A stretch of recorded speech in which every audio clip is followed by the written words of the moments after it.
Nobody wanted this mission. The file had been passed around Earth Command for 6 months, rejected by every senior diplomat who read it. The Krell Dominion had killed 17 ambassadors over the past century. They did not negotiate. They did not listen.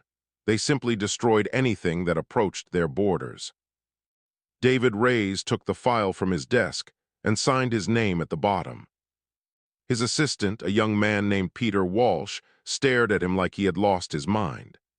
David was 57 years old, with gray hair and gentle eyes that crinkled when he smiled. He looked like someone's grandfather, not a man volunteering for death. "Sir, you understand what this means?" Peter asked. David folded the document carefully. "It means I have work to do." The Olive Branch was a small diplomatic vessel, unarmed and painted white. It carried no weapons because David believed weapons sent the wrong message. As they traveled through hyperspace toward Krell territory, Peter read everything he could about the Dominion. The Krell were reptilian warriors who stood 7 feet tall. Their bodies were covered in natural bone armor that fused with their scales. They had conquered 47 star systems through brutal force. Every species they encountered was either destroyed or enslaved. They viewed mercy as weakness and kindness as stupidity. "They will kill us the moment we arrive," Peter said. David was looking at an old photograph. It showed a woman with dark hair and a warm smile. He touched the worn edges gently before putting it back in his pocket. "Perhaps," David replied, "but I did not come here to survive, I came here to listen." Peter did not understand what that meant. The Olive Branch dropped out of hyperspace near the Krell homeworld. Within seconds, warning alarms filled the small ship. 12 warships surrounded them, each one massive and covered in weapons. Their hulls were painted with symbols that Peter recognized from his research. Kill markings. Each symbol represented a conquered world. A harsh voice crackled through the communication system. "Human vessel, you have entered Dominion space. You have 30 minutes to surrender or be destroyed." Peter's hands were shaking. He looked at David, expecting fear. But the old diplomat simply straightened his tie and activated the response channel. "This is Ambassador David Reyes of Earth. I have come to speak with your leaders. I carry no weapons and mean no harm. I only wish to talk." Silence, then laughter. Deep, rumbling laughter that made Peter's blood run cold. "Talk," the voice replied. "The Krell do not talk with prey. Prepare to be boarded." David turned off the channel and looked at Peter calmly. "When they arrive, do not resist, do not run, stay behind me and remain silent." "Sir, they are going to kill us." "Maybe, but not immediately. They want something first." Peter did not have time to ask what he meant. The airlock exploded inward and Krell warriors poured into the ship. They were terrifying up close. Their eyes were yellow and cold. Their claws could tear through metal. They moved like predators, scanning the room for threats. Their leader was a scarred warrior named Brath. He stood in front of David and looked down at the small human with disgust. "This is the ambassador," Brath laughed. "This old, soft creature." David bowed his head slightly. In broken but recognizable Krell dialect, he spoke a traditional greeting. "I honor your strength. I come in peace." Every Krell in the room went silent. Brath's eyes narrowed. He grabbed David by the throat and lifted him off the ground with one hand. "You dare speak our tongue? You insult us with your weak mouth forming our words." David did not struggle. His face was turning red from lack of air, but his eyes remained calm. When Brath finally dropped him, David fell to his knees, coughing. Blood dripped from where the claws had scratched his neck. He rose slowly. His voice was hoarse but steady. "I learned your language because I wanted to understand you. I have spent 40 years studying your people. I know you are more than what you show the galaxy." Brath struck him across the face. David fell again. This time it took him longer to stand. Peter was crying silently, frozen with terror. "You know nothing," Brath growled. "Bind them. They go to Krell Prime. Warlord Drath will decide how they die." The soldiers grabbed David and Peter roughly, binding their hands with metal restraints. As they were dragged toward the Krell transport ship, Peter whispered desperately to David. "Why are you doing this? Why did you come here?" David looked at him with tired but determined eyes. Blood was still dripping down his chin. "Because someone had to. Because every species that has tried to conquer the Krell or fight the Krell has failed. Nobody has ever tried to simply understand them. And you think you can." David was quiet for a moment. Through the transport window, he could see the Krell homeworld growing larger. It was a harsh planet covered in jagged mountains and volcanic plains. No soft edges anywhere, just like its people. "I think they are in pain," David finally said. "I think they have been in pain for a very long time, and I think pain that is never spoken about only grows worse." Peter shook his head. "They are monsters." "No," David replied softly. "They are survivors. There is a difference. And somewhere beneath all that armor they remember what they survived. That memory is what I came to find." The transport descended toward the planet's surface. Below them, the capital city of the Dominion spread across the landscape like a scar. Thousands of Krell warriors waited for the human prisoners. David closed his eyes and took a slow breath. The real work was about to begin. The smell hit Peter first. Blood and metal and something burned. The Krell capital was not built for beauty. It was built for war. Every structure looked like a weapon. Every street was wide enough for armies to march through. There were no gardens, no fountains, no softness anywhere. David observed everything as the guards pushed them forward. He noticed how the civilians moved out of the soldiers' way without being told. He noticed how children watched from doorways with eyes that were already hard. He noticed how nobody smiled.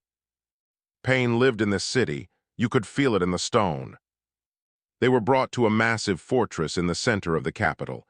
Its walls were covered in the skulls of conquered enemies. Thousands of them, arranged in patterns that told stories of victory.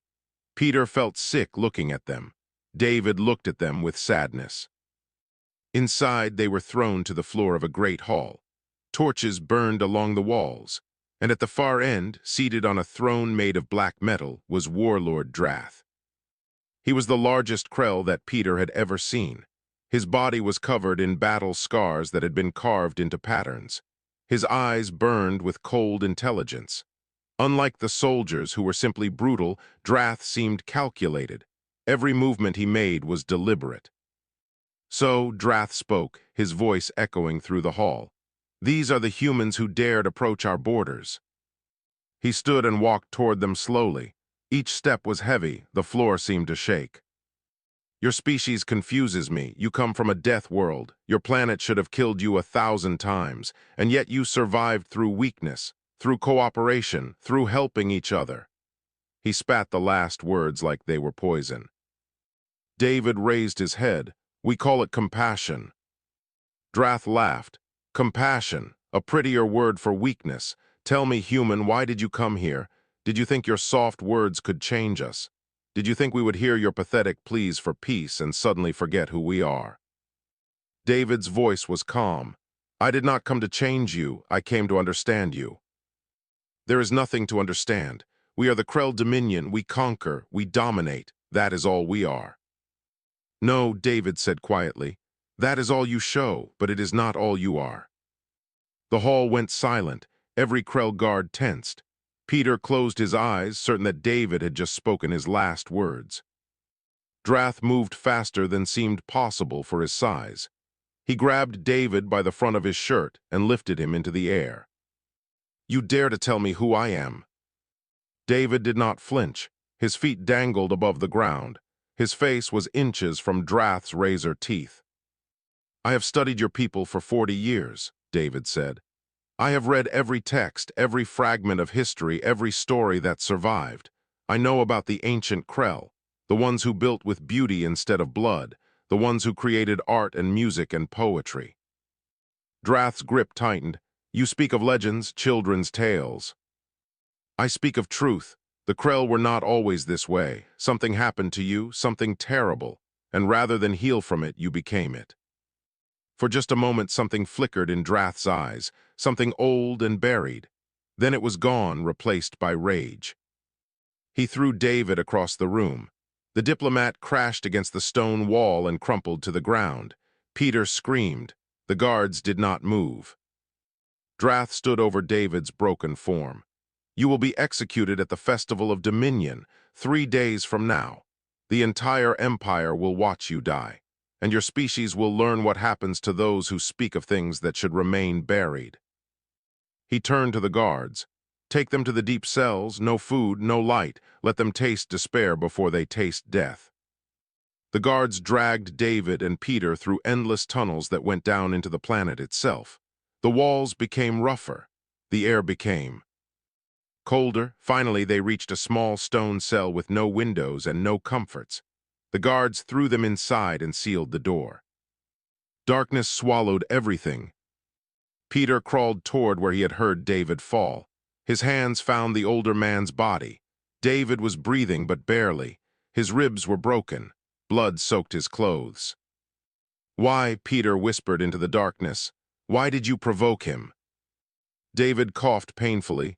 I did not provoke him, I reached him. Reached him, he almost killed you. David's voice was faint but steady. Did you see his eyes when I mentioned the old Krell? Just for a second. Peter had been too terrified to notice anything. There is something there, David continued. Buried deep, something they have all agreed never to speak about. That is where the pain lives. That is what I came to find. And what happens when you find it? They will still kill us. David was quiet for a long moment. When he spoke again, his voice was almost peaceful. Maybe, but I have been around violence my whole life, Peter. I was a hostage negotiator for 20 years before I became a diplomat. I have talked to terrorists. I have talked to killers. I have talked to people who had already decided to pull the trigger, and I learned something. What? Everyone who causes pain is usually running from pain. The Krell have been running for a very long time, and I am the first person in centuries who stopped chasing them and simply asked what they were running from. In the darkness, Peter heard David shift painfully. Now we wait, and we see if anyone is brave enough to stop running long enough to answer. Dripping water was the only sound in the cell. Somewhere above them, the Krell capital continued its daily rituals of war and obedience. Down here, time had no meaning. Peter had stopped counting the hours. David spent most of his time sitting against the cold wall, breathing slowly through his cracked ribs. He refused to complain.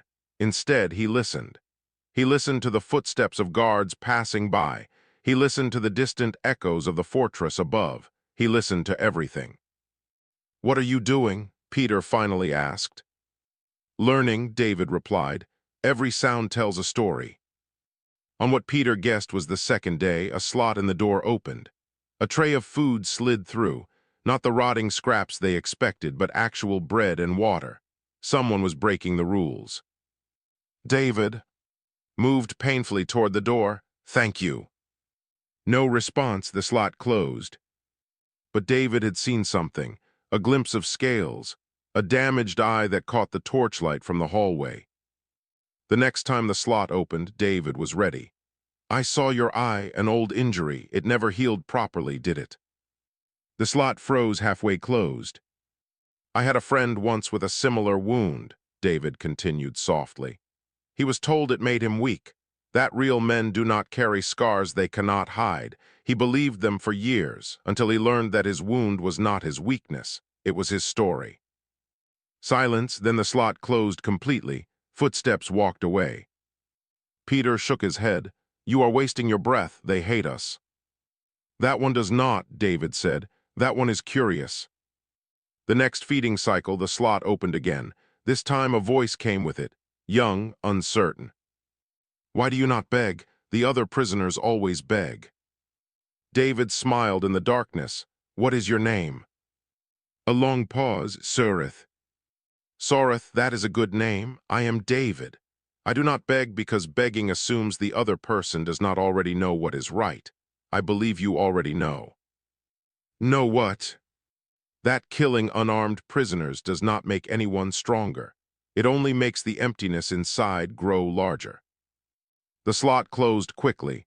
Footsteps retreated faster than before, but something had changed. David could feel it. Peter grabbed his arm.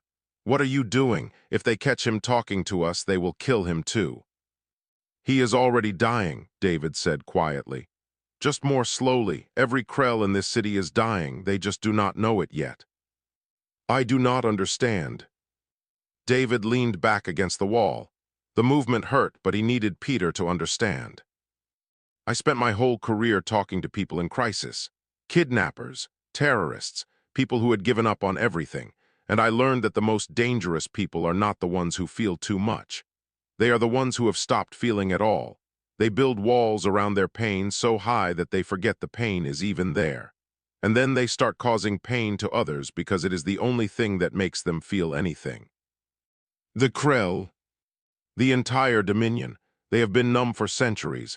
They conquer because conquest gives them a purpose, but purpose is not the same as peace.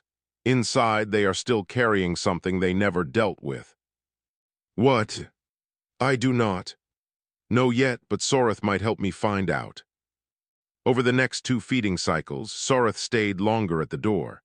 He did not open the slot all the way anymore, just enough to talk. His voice was always quiet, always nervous, but he kept coming back. David asked about his life, about the injury to his eye, about his family. Soreth had been small from birth.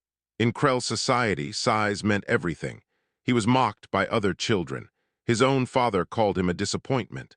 When he was 12, an older warrior had smashed his eye during training and nobody had helped him. The wound healed wrong because medical care was reserved for true warriors. Now he guarded prisoners, because it was the only job they considered him worthy of. "You have been told your whole life that you are not enough," David said softly. "That is a heavy thing to carry. It is the way of the Dominion. The weak serve the strong.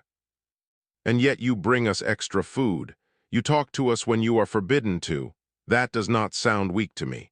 That sounds like someone who still has a heart." Soreth was quiet for a long time. "The Festival of Dominion is tomorrow," he finally said. "You will be executed in front of everyone. Warlord Drath will make it painful." "I know. You do not seem afraid." David considered this. "I am afraid, very afraid, but fear does not mean I am wrong. It just means the truth I am carrying is important enough to scare me." "What truth?" David moved closer to the door. His voice dropped to almost nothing. "The truth about Keth, about what really happened 800 years ago, about why the Krell became what they are today." Through the slot, David heard Soreth's breath catch. "How do you know about Keth? That name is forbidden, speaking it is death." "Then why is it forbidden?" David asked gently. "Why does a word have so much power unless there is something behind it worth hiding?" Soreth did not answer. His footsteps retreated down the hallway. But he did not report David. The door remained sealed, but somewhere in the fortress above, a young Krell with a damaged eye lay awake in his quarters, thinking about forbidden things. Torchlight flooded the cell without warning. David shielded his eyes against the sudden brightness. After days of total darkness, even firelight felt like staring at the sun. Warlord Drath stood in the doorway. He had come alone. No guards, no witnesses, just a monster.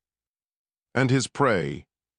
"I could not sleep," Drath said. His voice was different now, quieter, almost thoughtful, "because of you." He entered the cell and closed the door behind him. In his hand, he carried a small device covered in blades and hooks. Peter pressed himself against the far wall, trembling. David did not move. "I came to break you," Drath continued. "Before the festival, I want to see the fear in your eyes. I want to hear you scream. I have a recorder here.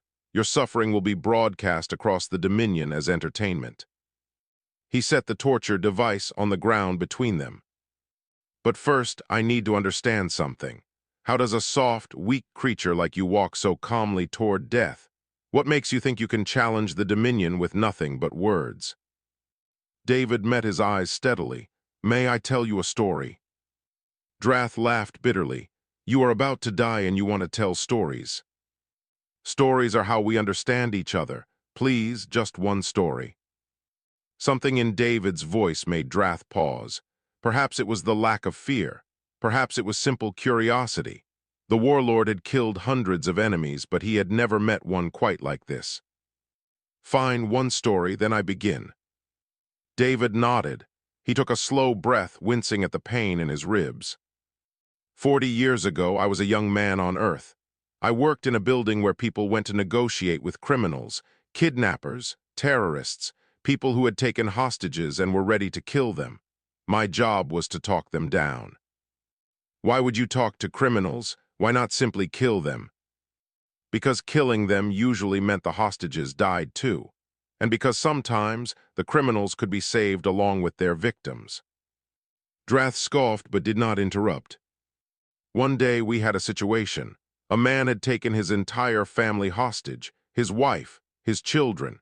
He had a gun and he said he was going to kill them all, then himself.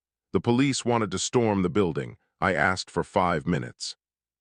And I asked him why. Not why he was doing this terrible thing, but why he was in so much pain that this seemed like the only answer. He cried for 3 hours. He told me things he had never told anyone, about his father who beat him, about the voices in his head, about the shame he carried every single day. David paused. In the end, he let his family go. He surrendered peacefully. He got help. His children grew up with their father. Still alive, because someone took the time to ask him about his pain. Drath was still, his claws flexed slowly. What is your point, human? My point is that I have been studying the Krell for 40 years. I have read fragments of texts that survived from before the Dominion existed, and I found a word that appears over and over in those ancient writings, a word that is now forbidden. Drath's eyes hardened. Do not. Keth. The warlord moved so fast that David could not react. Suddenly he was against the wall, Drath's claws around his throat, those terrible yellow eyes inches from his face. That word is death. Speak it again and I will tear out your tongue. David could barely breathe, but he forced the words out anyway. I know what happened. 800 years ago, the Krell were peaceful. They built beautiful things. They sang songs and raised families and traded with their neighbors. Then another empire came. They destroyed Keth.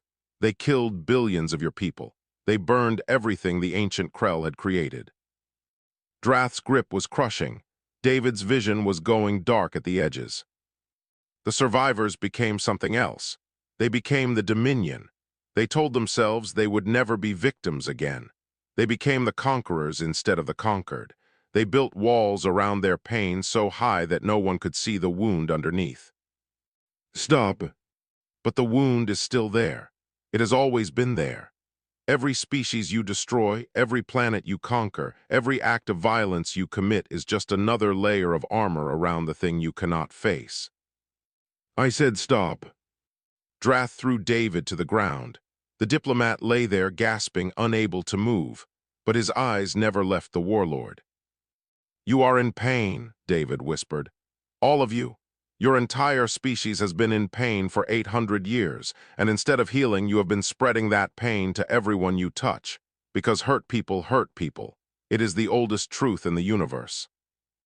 Drath was shaking. His whole massive body was trembling. Peter had never seen anything like it. The most powerful warrior in the Dominion looked like he was about to collapse. Why? Drath's voice cracked. Why would you come here knowing you would die? Why would you speak of things that are forbidden? What do you want? David pushed himself up on one elbow. Blood ran from his nose and mouth. His body was broken, but his eyes were full of something Drath had never seen in an enemy before. Compassion. I want you to stop running from Keth. I want you to remember what you lost, because the only way to stop being what your trauma made you is to finally face it. Drath stared at him for a long, terrible moment. Then he turned and walked out of the cell without another word. He left the torture device behind, untouched. Drums shook the ground, thousands of them beaten in perfect rhythm, echoing across the capital city like a heartbeat made of thunder. The Festival of Dominion had begun. David could barely walk. Peter had to support him as the guards dragged them from the cell and up through the fortress. With each level they climbed, the sound of the crowd grew louder. By the time they reached the surface, the noise was deafening. The arena was massive. It could hold 100,000 Krell, and every seat was filled. Warriors and civilians alike had come to watch. Giant screens floated above the crowd, broadcasting the event across all 47 Dominion systems. This was not just an execution. This was a message to the galaxy. David and Peter were forced onto a platform in the center of the arena. The crowd roared when they saw the humans. Weak, pathetic, barely worth killing, but killing them would prove Krell supremacy once again. Warlord Drath rose from his throne at the edge of the arena. His voice boomed through speakers that carried his words to every corner of the city. Citizens of the Dominion, today we celebrate our eternal strength. Today we show the galaxy what happens to those who dare approach our borders. Today, these humans will die as all enemies of the Krell must die. The crowd screamed their approval. The sound was like a physical force. Peter was weeping. "I do not want to die. Please, David, there must be something." David squeezed his arm gently. "There is, watch." Drath descended from his throne and crossed the arena floor. In his hand, he carried a ceremonial blade as long as David's arm. It was ancient, passed down through generations of warlords. It had killed hundreds.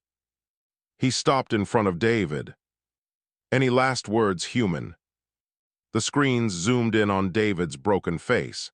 Billions of Krell across the Dominion watched. They expected begging. They expected tears. Instead, David lifted his head and spoke clearly. "I would like to tell you a story." The crowd went quiet. This was not part of the ritual. "Get on with it," Drath growled. David's voice carried through the speakers, reaching every Krell in the arena and every Krell watching across the stars. 800 years ago, there was a world called Keth. A gasp rippled through the crowd, the forbidden word, spoken aloud, on the holiest day of the Dominion calendar. On that world, your ancestors built beautiful things. They created music that made their children laugh. They wrote poetry that made their lovers weep. They planted gardens that fed entire cities. They were not warriors, they were artists. They were dreamers, they were gentle. Drath raised his blade. Silence. But David kept speaking. Then another empire came. The Vorn. They saw Keth as weak because it was peaceful. They attacked without warning. They burned the gardens. They killed the poets. They slaughtered billions of innocent people who had never held a weapon. The crowd was frozen. No one moved, no one breathed. The survivors had a choice. They could grieve what they had lost. They could heal. They could rebuild, or they could become the very thing that destroyed them. David looked around the arena, at the warriors in their bone armor, at the children with hard eyes, at the elders who had forgotten how to smile. You chose to become the Vorn. You told yourselves it was strength, but it was not. It was fear. You were so afraid of being victims again that you became the monsters, and for 800 years you have been spreading the same pain across the galaxy that was once done to you. Some of the older Krell were weeping. They had heard stories, whispered fragments passed down in secret. Now a dying human was saying the words aloud. "I did not come here to survive," David continued. "I came here to ask you one question. Is this who you want to be? Is this how you want your children to live, in constant war, in constant fear, building walls of violence around the wound that never heals?" Drath's blade trembled in his hand. His face was twisted with rage and something else, something that looked almost like grief. "You know nothing about us." "I know everything about you." David's voice was soft now, almost gentle. "I know that every species you destroyed was another layer of armor around your own pain. I know that every child you raised to hate is another generation that will never know peace. I know that you are tired, Drath. All of you are so. Tired, and the only way to stop being tired is to finally stop running." The crowd was stirring. Whispers spread like fire. On the screens, Krell across the Dominion were watching something they had never seen before. a prisoner who was not afraid, a message that cut deeper than any blade. Drath raised his weapon high. Enough, you die now. He brought the blade down, and Soreth stepped between them. The young guard with the damaged eye, the weakest Krell in the fortress. He stood with his arms spread, blocking the blow. No more, Soreth said. His voice was shaking but clear.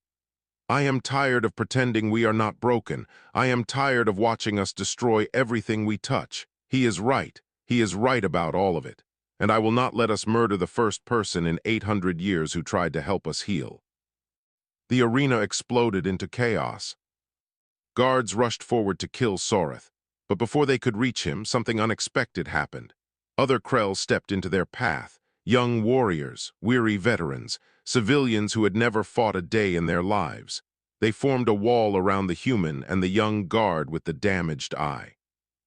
Drath roared with fury, "Traitors, all of you, I will have every one of you executed." But the crowd was not listening to him anymore. They were looking at each other. Across the arena, across the screens broadcasting to billions, Krell were remembering things they had been forbidden to remember. Some of them were crying. Many had never cried in their entire lives. An ancient female pushed through the crowd. She was one of the eldest Krell alive, her scales faded to silver, her body bent with age. But her eyes were sharp and full of something that had been buried for centuries. She opened her mouth and spoke words that had not been said in public for 800 years. An old greeting, from before the Dominion, from Keth. Other voices joined her, scattered at first, then growing stronger. The old words spread through the arena like water breaking through a dam. Forbidden language that had been whispered in secret for generations was finally being spoken aloud. Drath stood frozen, his blade hung at his side. The world he had built his entire life around was crumbling in front of his eyes. David pulled away from Peter's support. Each step sent pain through his broken body, but he walked toward the warlord anyway. The crowd went quiet again, watching. He stopped in front of Drath. The massive warrior could have killed him with a single blow, but he did not move. "You feel it, do you not?" David asked softly. "The weight you have been carrying, the weight your father carried and his father before him. Generations of pain passed down like an inheritance nobody wanted but everyone accepted." Drath's voice was barely a whisper. "We had to become this. After what happened to us, we had to become strong, or we would have been destroyed." "I understand. Truly I do. Trauma does that. It makes us believe we only have two choices, be the victim or become the monster. But there is a third choice, Drath. There has always been a third choice." "What choice?" "Heal, not forget, never forget, but heal. Carry the wound without letting it poison everything you touch. Remember Keth not as a weakness, but as proof that your people were once capable of beauty, and can be again." Drath was shaking. The mightiest warrior in the Dominion looked like a child lost in a storm. "I do not know how," he said. "None of us know how. We have been this way for so long." David reached out and placed his small, broken hand on the warlord's massive arm. The gesture was so gentle that it seemed to confuse Drath more than any attack ever had. "Then learn, it will take time, it will hurt, but continuing the way you have been hurts worse. You know it does, you have always known." A tear rolled down Drath's scarred face. It was the first tear he had shed since he was a child. He had forgotten what it felt like. Around them, the arena was transforming. Krell, who had been enemies their whole lives, were speaking to each other, really speaking, about memories, about grief, about the forbidden history that connected them all.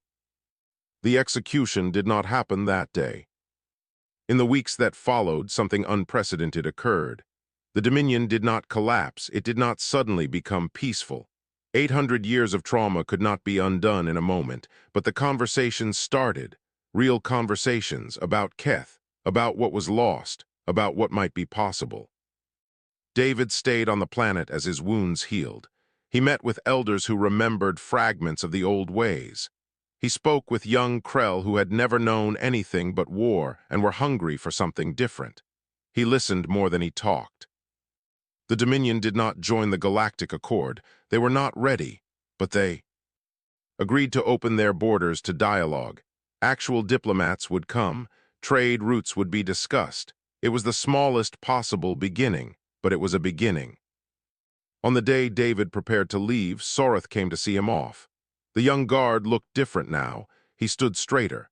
His damaged eye no longer seemed like a mark of shame. "How did you know?" Soreth asked. "How did you know your words would work?" David reached into his pocket and pulled out the old photograph. The woman with dark hair and a warm smile. "My wife, Anna.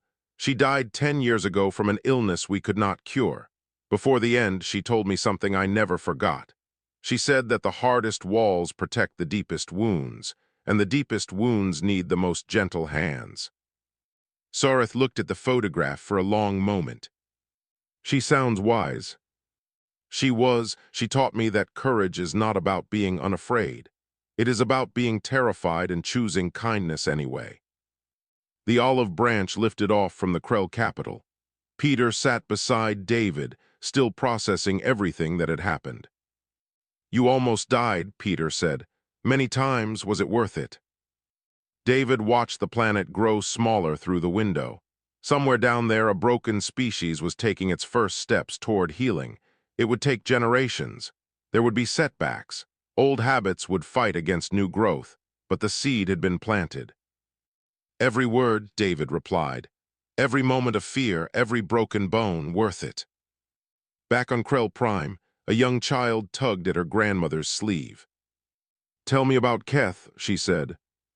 And for the first time in 800 years, an elder began to tell the story openly.